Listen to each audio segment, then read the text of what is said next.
Human Rights Watch has released new satellite images that show some 300 villages in Myanmar's Rakhine State have been partially or totally burned down. The destruction since August 2017 includes tens of thousands of structures, primarily homes, inhabited by Rohingya Muslims.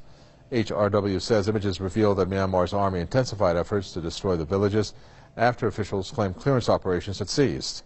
Myanmar government forces have been attacking Rohingya Muslims in Rakhine State since October 2016. New drone footage shows thousands of Rohingya refugees attempting to flee the Buddhist-majority country.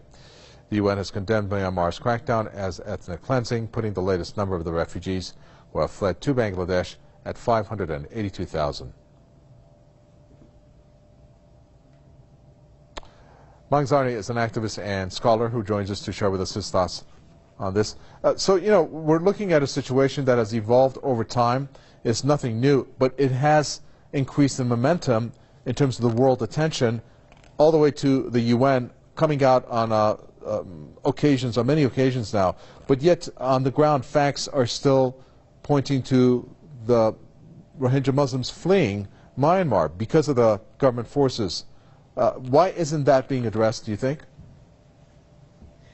Well, I think the United Nations has known this situation.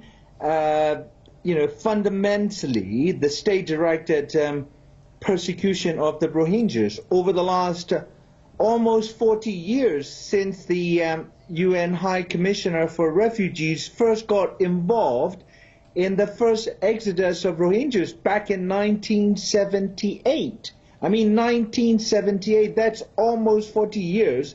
And UN has, even, when this genocide crossover from the last century to the 21st century now, the UN is still pussyfooting around it. And then, just as it had pussyfooted around Rwanda and Srebrenica. So this is, the UN Security Council's position and complete lack of inaction after half the population has been exterminated or expelled. It's utterly outrageous. I mean, it is outrageous that the UN has not come up with a single unified position when it is confronted with yet another genocide at its doorstep. Do you think there's a concerted effort, since you say that this has spanned over decades, and you mentioned Srebrenica, that perhaps there's a concerted effort to target Muslims then as a whole, in the case of the UN, for whatever reason?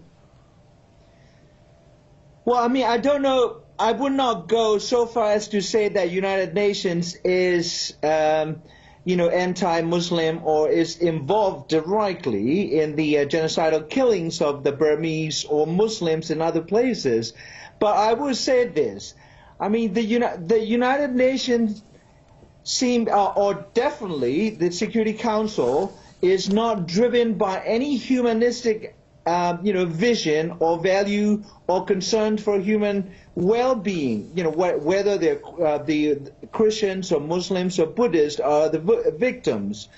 But it is it's driven solely by the interest of the 5 veto-wielding powers. And so, I mean, what we are seeing is actually the strongest indictment of the paralysis of the UN. And UN is complicit in the the Myanmar genocide of Rohingyas. I mean, just today in The Guardian, even World Food Program, a UN agency operating in Burma, shelved its only six-page report about the extreme hunger and severe malnutrition that is being experienced by 80,000 children under the age of 5, and all of them are Rohingya Muslim.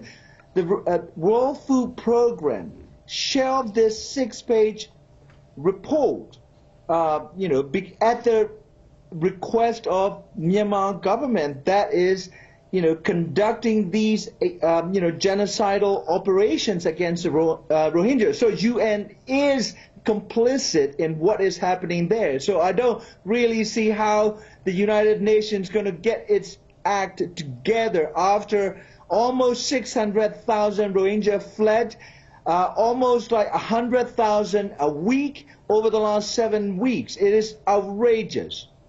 Thank you for that. We appreciate it. Activist and scholar there from London.